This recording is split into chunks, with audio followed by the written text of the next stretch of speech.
Mike, Hey, hey, what's going on, Big Al? how you doing, brother? I'm all right, man. I'm all right. It's beautiful out Yeah, here today. friend. All right. Well, let me open the show and let's have a good time. All right. Yeah, man.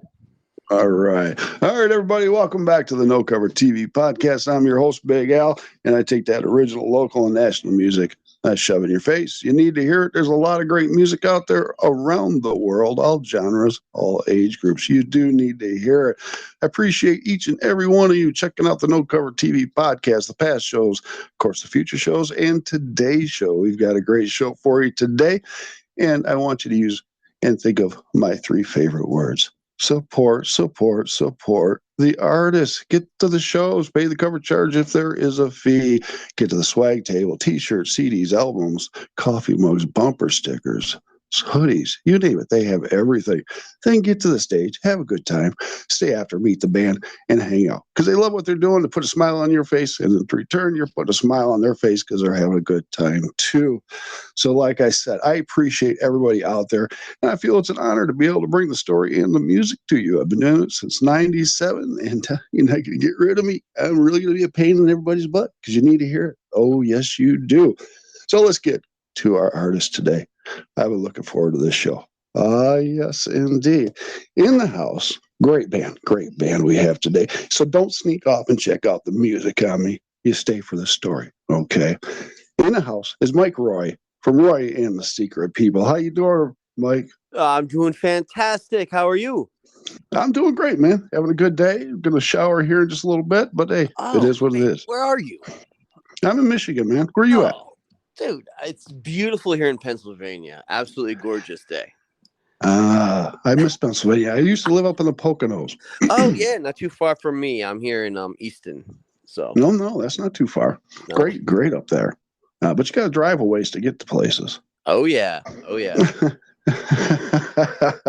So, oh my goodness! So, yeah, I've been checking out your music and all of it, and I love it, man. This is some Oh, great thanks. stuff you got going on here. Oh, man, I appreciate that. Thank you so much. Oh, man, I mean, let me tell a little bit everybody out there what I'm hearing. I mean, alternative pop, rock and roll with an edge to it. My God, it's great. So, I mean, woo, we got to talk a little bit. Now, it's just me and you. Is anybody else on the interview here with us? No, no. Unfortunately, you just have my butt here with you alone, solo. I guess I'll tolerate that. All Yeah, right. you'll do all right. All right. Well, this seems to be your baby, isn't it? It is. It is. Yeah, yeah. Yeah. Yeah. All right. Well, let's go back a little bit before Roy and the Secret People here. I Sure. mean, you were rocking out when you were young, weren't you? I was. Yeah. My first, I guess my first band was an all original band, believe it or not. I've never been in a cover band. And Oh, really? that's, yeah, yeah. It started back in high school, like, 16, like a lot Right. of guys and gals back, in the day. And, we were so terrible that we could not fathom covering other people's music. We tried and tried. It was so horrible. So we said, you know what? If it's going to be this bad, we might as well write our own stuff. And that began Right. my songwriting journey. Okay. All right. Now, did you know when you were 16, 18 years old that this is what you wanted to do? I did. I did. I Yeah. remember I come from a very heavy military background, and I Okay. was in junior ROTC, the whole thing, and Mm, kind of had my path set out for me. And it was a summer that I had discovered a few different bands and saw some rock shows while I was on vacation up in Connecticut with my cousins, and decided when I came back I wanted to play music, and I didn't know in what capacity, but I wanted to be involved with it. So right. that, my corruption began at an early age. Now, you play any instruments? I do. I play the guitar. I mean, if I go back to high school, I played the clarinet for a long time, marching band drums. Um, Okay. but that was before I wanted to play rock. So I did have a musical background, and I play guitar. I could play a little bit. I started out on bass in my first band. Oh, Um, okay. and yeah, then things took a sideways turn. I can play harmonica a little bit, some keyboards, Okay. obviously drums, and yeah, then I became a vocalist. So Okay. Good deal. So when did Roy and the Secret People start? When did this project come about? well, this project came about in a whirlwind of moving all up and down the East Coast, from Florida to Philadelphia, from Philadelphia then to New York City. Boy. And that is where this band started, not with the current lineup, but the actual Roy and the Secret People was New York Okay. City. I believe it was 2005, Oh, 2006. well, it goes back quite a ways. Yeah, it goes back quite a ways. Just a Just little. like yesterday. Just a little. So how long did you have the original lineup? So the original lineup that I have now has been in effect more or less for the last 2.5, almost 3 years. Okay, 2.5, 3 years. Now, did you replace everybody? Everybody, well, I mean, it's called the Secret People because there's been so many people in and out of this thing. Yes, when I moved to Pennsylvania, when I moved to Easton, I kind of was starting all over again with the band. I had released a record I had recorded in Brooklyn. Okay. Released it here once I moved, and then decided I needed to get a band back to support and work this record. So Right. I went through a few people, and yeah, man. I have everybody's kind of like, revolved, and I'm still friends with everybody, but people come and go. Life happens, They do. Yeah, definitely. But what's cool, your music, it has a certain sound to it. When you listen to your music, it's you. Oh, nice. Yeah. Yeah. And I think, nice that you've been able to take that for the last almost 20 years. Yeah. And keep going. My gosh, you must have a million songs under your belt. I have a lot of, again, it's all, it's just, it's the path of a songwriter. It's Right. obsession, whether it's good or bad. And Right. you're just constantly writing, You are, definitely. Well, now you have now a 5-piece band, right? Yes. Okay. Let's introduce everybody. Sure. So, well, obviously, myself is mostly the vocalist frontman, and then the longest guy that's been in the band is Ed Golden on the electric guitar, and he has worked at Martin. He was the head luthier guy at Martin Guitar for about 20 years, which was a good asset to find. Yeah, it's nice to have that on your team. Yeah, every time my guitar breaks, I'm just like, here you go, man. Right. Actually, the guitar playing now he built, so it's nice. Whoa. But Ed Golden on guitar, Madeleine Elizabeth plays. She also sings with me and plays the violin and keyboards. Yes. She's a multi-instrumentalist, plays other instruments as well, which has come in handy in the recording studio. Awesome. Pete Saccone on the drums, and he is an absolutely amazing drummer. Is very versed in multiple styles, so he kind of brings that vibe currently to the band. And AJ Siegfried on the bass, which he is a solid anchor bass player, born into all forms of rock and roll, and that's what he kind of brings on the low end. Well, your music is very full, and you can tell that you're all seasoned artists. You're all professionals. Yeah, and it comes through in your music, which is incredible. I mean, you mix it up with classic and hard rock. Yes, and you got your edge. And let's talk about maybe some inspirations, because I hear it. I might bring them up in a little bit here, but what were you listening to back then?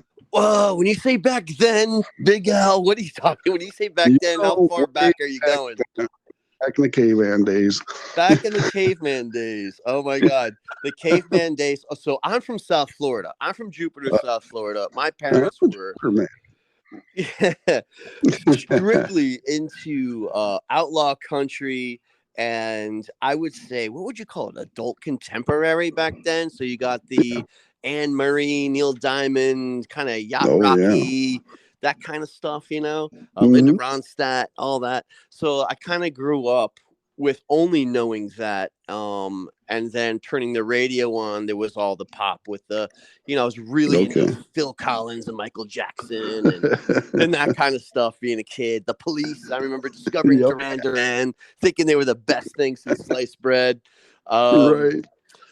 but that was before I started playing music. And when I started playing music, I really got into the more of the. I think I was the first kid in my school to listen to Slayer, Oh. and I got into those kind of bands like Venom, Celtic Frost, and then I got into the classic Oh. metal, Judas Priest, Dio, Iron Maiden, and all of Yeah. this is balanced with my number one favorite artist and the first artist I ever saved enough money to buy a vinyl record from, and that was Neil Diamond. So Really, Neil. yeah, I would love to see Neil I am a Diamond. I really. huge Neil Diamond fan. I still am. That is awesome. I don't hear too many people admit that, but I love it, brother. Yeah. He actually was the guy who got me started as a vocalist. Like I started singing Neil Diamond tunes while listening to, you know, Rain and Blood and you know, Duran Duran Rio. And I mean it's quirky. It goes all over the place. And I'd have loved to have been a fly on your wall. you should see, yeah. And as a kid Is growing that- up, you have these music, you know, I'd go to my friend's house and their bedrooms would be plastered in posters of all their favorite artists, music artists. And you usually have one genre. My new wave friends, you know, The Cure, Depeche Mode, OMD, Right. you know, all that stuff. My metal friends, of course, all the metal artists, you know. And then you'd go to my room, there'd be a poster of Waylon Jennings next to Motley Crue, next to Neil Diamond, next to, you know, the Dead Kennedys, and, like, you know, more of like the punk hardcore bands and stuff. Oh, So man. it was, That's quite a bit of a difference there. it is. Wow. Yeah. My common denominator with all of it was just the attitude these artists brought to their There you expression. go. Yeah, I like that Yeah. because in some I get that southern feeling, that southern rock feeling out of a lot of your songs. Oh, nice. And yeah, so I have a bottle of Southern Comfort right here.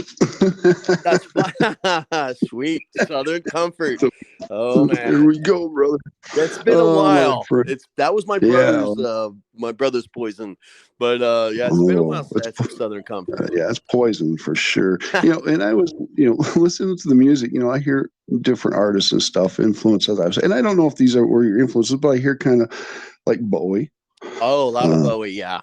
Yeah, some Crows in there. Oh. Even REM a little bit. Yeah, love all that stuff, man. Yep. Yeah. And then I went back even further. That's when I was working, and Uncle Cracker with the Kid Rock on there. Oh, nice. That's okay. All right, I'll take that. Yeah, that's what I was hearing. I'm liking it. I'm liking it a lot. All right, let's get to a little bit of music here. Now, I'm all over the place. You just got a new song out, isn't that Golden? Yeah, so Golden was one of our last singles. We had a few singles we released, and that was the first of a few. Okay. Yep.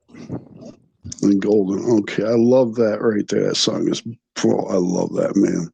Oh, It's thank you. incredible. Thank you. It is. I mean, and that song's doing real good, isn't it, on the chart and stuff? It's getting worldwide attention. It is. Yeah, we've had it. I just did an interview the other day for South Africa.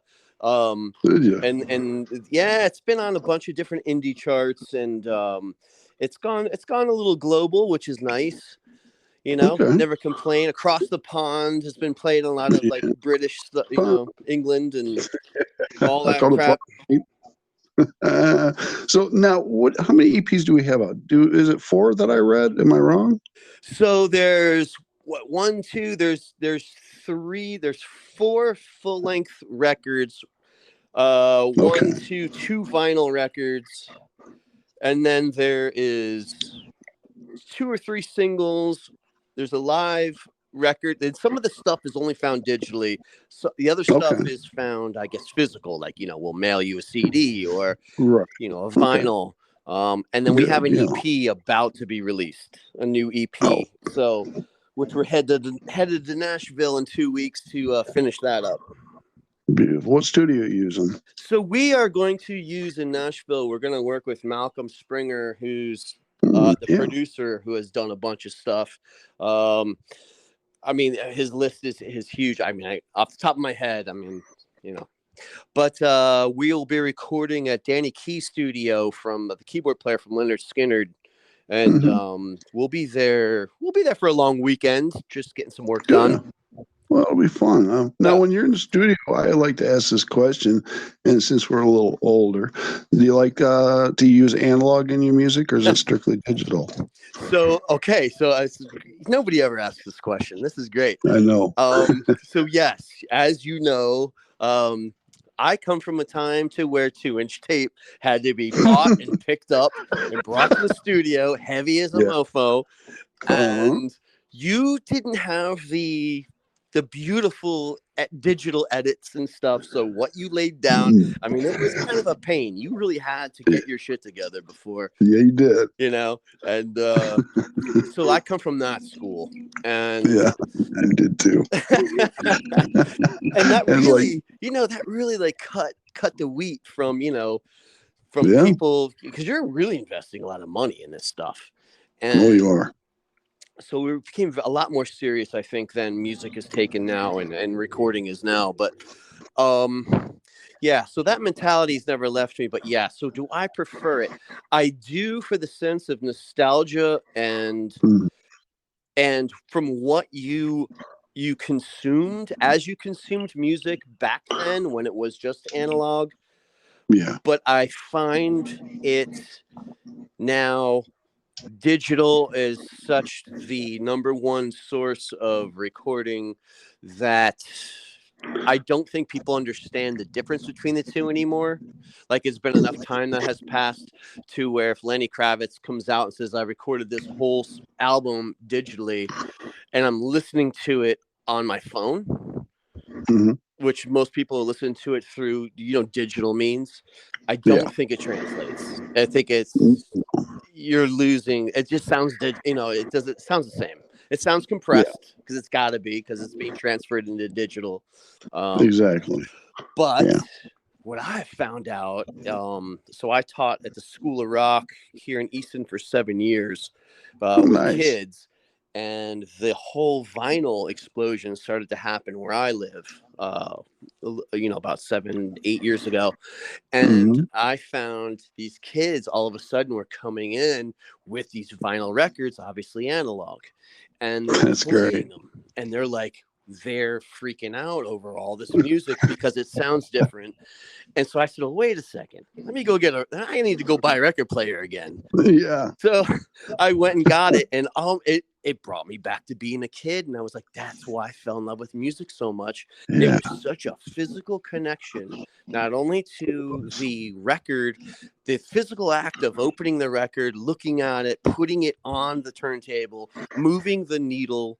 It was such an interaction with the music personally that we don't have anymore.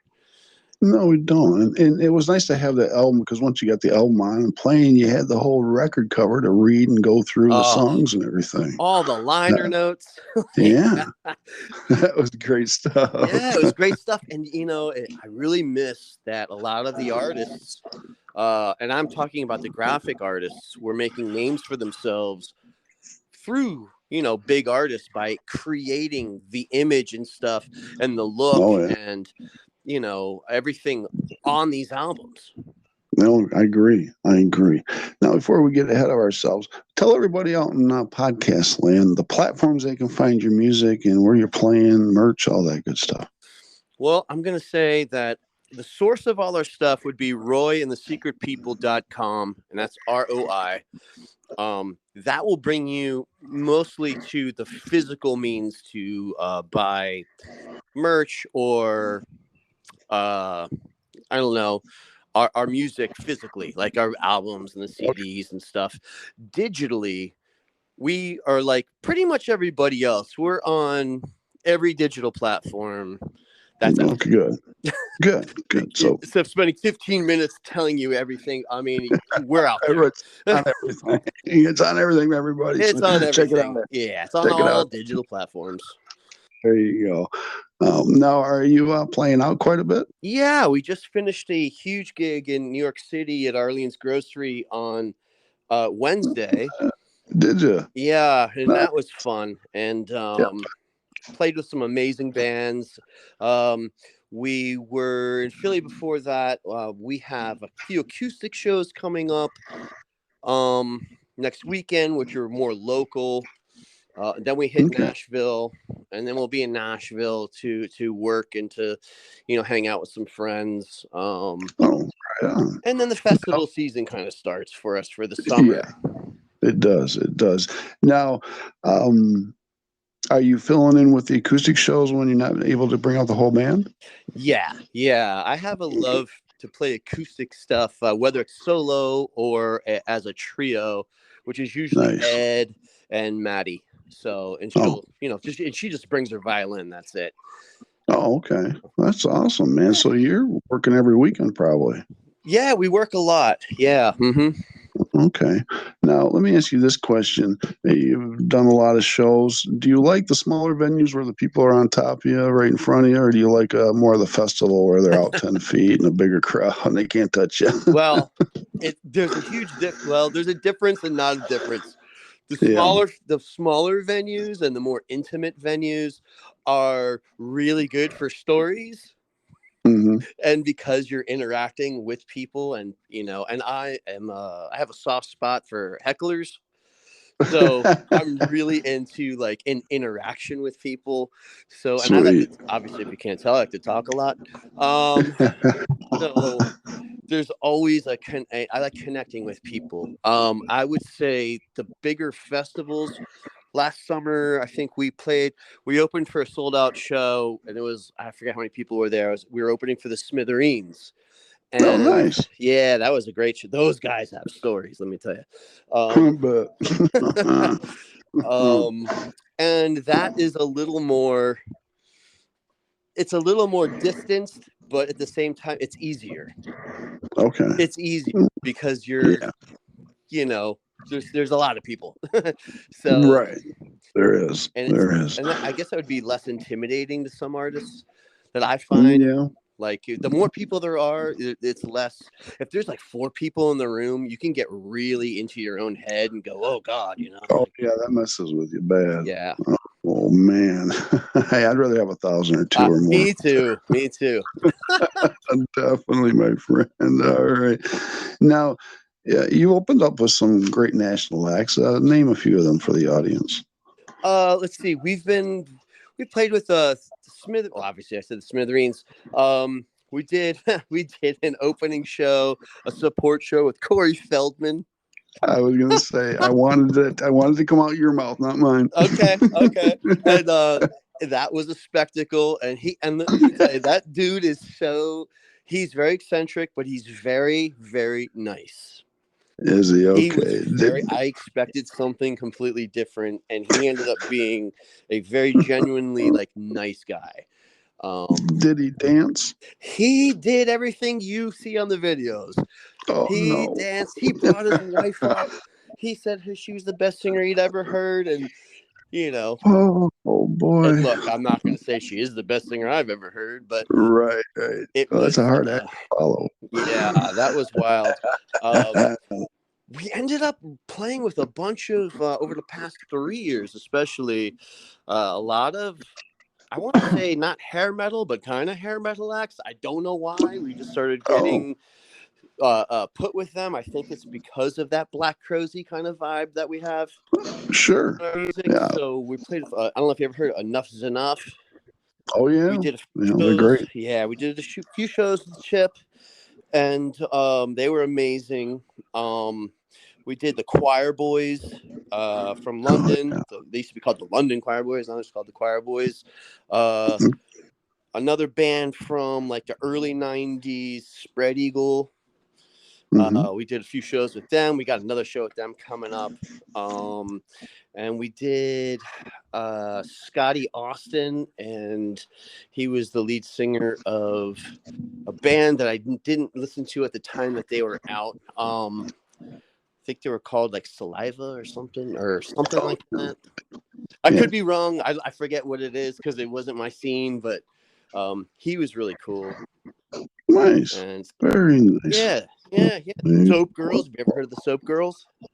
Mm-hmm. Yeah. Yeah. So we did the Soap That's- Girls. That was fucking excellent. Nice, brother. Nice.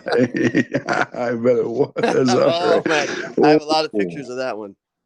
They were super cool too. So, and they loved the fact that we were so cool with them, and they were telling us these horror stories of all these bands they played with that just, have an attitude with them and all. I don't know. Oh, I love working with them because I put my foot right up their ass. Yeah. Oh my goodness. All right, let's get to some fun questions. We're already having fun, but let's get to some fun questions here. All right. Let's see. This has had to happen. It happens to all my rock and rollers out there. Embarrassing moment on stage. The most, oh man, okay. Well, there's got to be more than a few, so nail it down to one. And it has nothing to do with technical difficulties because technical difficulties are going to happen. Yeah. So I don't care about that stuff. The most embarrassing moment on stage would probably be set somewhere in Miami, and we had a packed out show, and there was a time when I was coming up with bands like Marilyn Manson and a bunch of other bands who nobody knows about anymore, like Saigon Kick Right. and some other bands. But we had a huge show. We were playing, I think it was some band called like Collapsing Lungs, but there was a stage. So you have your flat stage that goes across, but there was like kind of like another piece of the stage where they put the main microphone on, so it would create like a cross piece. And I was going to walk out to that, and as I was going to walk out to that, I decided to jump from the side of the stage onto the part of the stage that jutted out into the crowd. And as I went to do, and it was one of the first gigs I smoked way too much weed before with my buddies, and we were like jamming out in the back room with like the doors and everything else. I was getting all into it, and as I went to jump, they shut the lights off. And as they shut the lights off, I remember I just felt air, and they and people saw me jump, and then when the lights came on, like a boom, boom. I wasn't there because I was on the ground. You were gone. And I had fallen right onto the ground. And I remember sitting on the ground and I just started singing. And I just sang on my back. And I kind of made it work. And then I just sang that song just in the crowd, not on the stage. So make sure you're all right. For a few minutes. Now my adrenaline made sure I was all right, but you're right. Oh, that's funny. Yeah, okay. That was kind of embarrassing. Okay. All right. This question here give you two answers. Two people, actually. One that's alive, one that's passed away. Who you want to grace the stage with and perform with? Really want to perform with? Oh, man. Well, my number one would be David Bowie, who's passed. And boom, yes. boom. And I would say my second one, who's alive, I would love to play with. Oh, that's a good one. I would. Oh God, there's a bunch. I would say Nick Cave. Really? Yeah. Okay. Nick Cave is a huge influence on my songwriting over the last decade. Nice. I like that. All right. Let's go to the next one. Two answers on this one. Anywhere in the world, big world out there, two stages that you want to perform on. Is this one answer? Two answers. Two answers. My first one would be Red Rocks. Yes. And my second one, man, would probably be. I mean, just because of my the background of rock and roll, I'd have to say the Budokan. Yes, live at Budokan. I love it. Also a huge Cheap Trick fan. That's great. I can tell that. It's beautiful. Yeah. Awesome, man. All right. I want to hear this answer on this one right here. All right. You're on that stage and they hit the first chord, you start singing, the crowd starts moving towards you, start swinging and swaying. Maybe they're singing your songs to you, my friend. When you see that, how does it make your heart feel? It actually puts you into a whole nother spiritual dimension. It does. It's amazing because you realize that you've actually done something that, however other people or listeners have interpreted it or consumed it towards their own life and memories, that you've made a connection. Yeah. And in the end, I think that every artist, I think that's really what it's about. Even though it starts out so introspective, it's very about you. Yeah. And then when people come to you and say, hey, this song or that song really got me through this or that, and it happens, it does. And then when you're playing and they're singing it to you, yeah, and a lot of times you don't know who these people are, or you don't know what their circumstances were or how they're interpreting your song, but true. It's a very how can I say this? It's like an energy transference that's very spiritual. I like that answer. Yes, I agree with you there. And what's beautiful is that every one of those moments you don't forget and they stay with you. Yeah. Yeah. That's the cool part about it. Definitely, man. Now, I want to ask you, this isn't really one of the questions I have, but I'm going to ask this. When you're on stage, you get the butterflies, the jitters at all before you start? So it's funny because this is one of my fortes when I was teaching at the School of Rock. Yes. Okay. I mean, but it's all perspective because what it is, it's adrenaline. And that adrenaline can, once you identify what it is and you've been doing it long enough, you still get it. You still get it, but it's not the same. And it's not the same as in physically it's the same, but perception and mentally you learn to utilize it and you know what it is. Yeah. And it's going to change again chemically in your body. So, I teach how to use that adrenaline for your benefit for the first 3 songs. Yeah, get through those first 3. Yeah. Now, let's flip it on the opposite side. After you've done a set or 3 sets and you're getting off the stage, it's the end of the night, 3 in the morning. How long does it take for you to wind down? A long time. It sounds like me. A long time. And that's kind of where, if you think about it, that's kind of where the danger zone kind of opens its gates to a lot of artists. Because then they go, I have to sleep. So what am I going to do? My adrenaline is still, it has to subside within your bloodstream, within your body. So what are you going to do? And a lot of people will try, things to kind of, get to the quick of it. And and so, but what I've tried to do is I'll do a warm down and just, sing a couple things or whatever, or I'll try to find a quiet space, which doesn't always work, but and just try to calm yourself. Yeah, definitely need that alone time. I always like to eat right away when I get done. Oh, and that kind of helps out. Eat a little bit. I cannot eat before. No, the rest of my band, they just eat so much before they play, and especially the drummer. And I'm just and all my drummers have done that. And I'm like, dude, really? I don't get it. And they're like, well, can't you eat? I said, no, I'll puke everything up on the stage because that adrenaline's gonna hit me. And I'm just like, there's just no way. Oh man, it kind of brings me back to the studio days and the TV shows. I'd have the artist play about 40-45 minutes of music, and I'd interview them in the studio. Well, we didn't have LED lights. It was a big, can lights in the studio, so you sweated bad. Yeah. The drummers and the heavy metal, death metal bands, when they got done, they'd run out the side door and puke over the balcony because it was so intense. Yeah, and those lights were no joke. Those theater cans, they got so hot, and they were always right above the drummer. Oh man, I got a tan and a bald. Yeah. Oh man, all right, let's talk about you some more. All right, I want to talk about some more music here, definitely. Sure. Okay, let's do. Now this song right here, I'm checking out, and this is where I hear the Bowie the most. Moonage Daydream. Ah, yes, yes, yes, Yeah, yes. I like that song.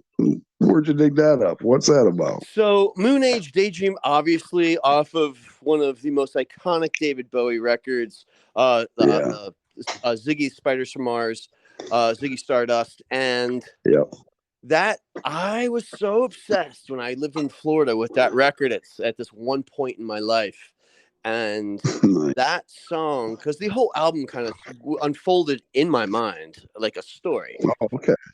And that song just always struck me as I kept hearing it a little like more aggressive or a little harder or, bigger guitars or something. Yeah. I just love that song so much. And, I don't know if you know this. I mean, that song was used by Bowie, the original song in Guardians of the Oh, Galaxy. And I thought that was oh cool. yeah, that's right. I love that movie. Great Yeah. stuff. But I started messing around with that and I told the guys, listen, back then, let's do this song, but I don't really want you to listen to it. I only want you guys to listen to this song like very sparsely so you can just know where the chord changes are. And Okay. then let's get in there and do it the way we play our music. Right. And so, I love it. Man. yeah. So there's no acoustic in it. And there's no, but I mean, this is one of my favorite songs in the world. So, I mean, to this day, we Nice. still perform it. So, Cool. Cool. Now you turned it a little around a little bit when I listened to this song. I was surprised. A Little Pain. Now that's more of acoustic. so yeah. So that was a song that kind of just off that whole record, the Phoenix record, that was on the Phoenix record. And that one, Okay. my producer at the time, my first record, my producers were like, okay, Roy, what do you want? You want an English rock record or do you want an American sounding rock record? And I was like, let's go with American. Oh, did you go American? Yeah. So the first album, Dog Street, is very American, classic rock and roll vibe. And the second record, Yes. Phoenix, I actually had my producer was in my band for a tour, and his name is Mashal Zira, and he's from Bahrain, and he grew up and lived most of his life in London. And so he was like, yo, I'm going to produce this English rock record with you. And I was like, okay. Oh, So we okay. did that whole record in a week. Oh, And wow. I think pre-production for the record was 3 days. And then we recorded it, and it was like so fast. And that is fast. that song came about just because my main songwriting tool, as always, but especially for that album, was just my acoustic guitar. And I like it. All our pre-production was based around my acoustic and how I'd bring the songs in and play them for the other two guys that recorded on the record. Oh, and okay. So we would just layer crap out of that record. But yeah, that's why it has that acoustic vibe to it. Definitely. Okay. Now, do you have a song out there called Arizona? I do. Mm-hmm. What year did you write that? What year did you write it? Oh my God. Well, I wrote it after the situation happened, many years after the situation happened with me with that song. The lyrics were already written, but the song didn't come out until my New York years. And New York years. Yeah. And I had just Huh? Go ahead. Oh. Go ahead. And that was something I was just sitting in my bedroom, messing around with some major chords, a couple of my, just basic major chords that everybody plays. And I kind of was feeling a little Southern, Black Crowsy, little, some of my Southern roots in that one. And I love it just kind of went through it, and it kind of morphed itself over the years. And so when we finally recorded it, you know, it had a swing to it and everything else, but it's got a few different updates, obviously, with different players playing it because it's so open. I mean, every player is going to kind of interpret it a little different, and I love that. Okay. So go ahead. Oh, I was going to say, I try not to have, like, if when you come into my band, there's certain songs that I would like to follow the hardline blueprint. Okay. But for the most part, as far as the coloring of the song, I really leave it up to every member's personality. Sweet. So now in Arizona, you didn't steal that from a band from 1988, did you? Not that I'm aware of. I wrote a song named Arizona in 1988. Yeah. Is it the same chorus? No. Mine's a little different than yours. Yeah, though this song almost got me arrested. So that was, that was a weird part of my life. But yeah, it was kind of about that, kind of like from that viewpoint. Yeah, we got some tourist stories to tell if we weren't on the mic right now. Oh, I know. I would love to hear from you. Oh boy. Now let me ask this, because we got about 4 minutes left, my friend. If that man in the suit approaches you and throws that paper down, would you sign a label? I think years ago, I think when I started out, it was different. I think things are so different now. And I literally just had a close friend, who just went through this with a major label. And it is so different now because it's I think major labels, if you can get the right support and some kind of a tour support or something like that, I think utilizing a major label's distribution tools that maybe extend beyond DistroKid and CD Baby and all that, and especially the radio connections and their promotional, like Monster Machine. If you and they're not really looking at rock bands like that right now, but if you somehow get so lucky and you can do like the, however, Greta Van Fleet and those kind of bands, are able to attach their ship to that machine. Yeah, I mean, it would depend on what part of your soul you're selling. Right. At the same time, there's so much, and there's such a huge push on the DIY. Yeah. And there's also some amazing indie labels out there. Amazing. There is. Amazing. So I think that would appeal to me more, working with a smaller label. Sure. That would be more like family. Right. Instead of being an employee at Walmart. Right. Yeah, you were saying things have changed, from 20, 30, 40 years ago with the big labels, now the smaller labels. What's nice is I work with quite a few of them, and they kind of tailor around the musician, and the musician keeps his music and stuff. And it's so sad, because that's the way the bigger labels used to work. I mean, A&R was actually an important job back then. Back then, yeah. You had gatekeepers. Right. So, but I'm sure there's a label out there that's going to offer you what you want. Oh, well, that would be amazing. But definitely, until then, I am just the captain of my own pirate ship, and I will be sailing those seas, ravaging and pillaging and garnering what treasure we can until then. Our matey, I love it. Mike Roy is in the house, everybody out in podcast land. Thank you from the bottom of my heart for coming on the podcast today, Mike. I appreciate it so much. Anytime, Big Al. It was a complete blast and an honor to be on your show.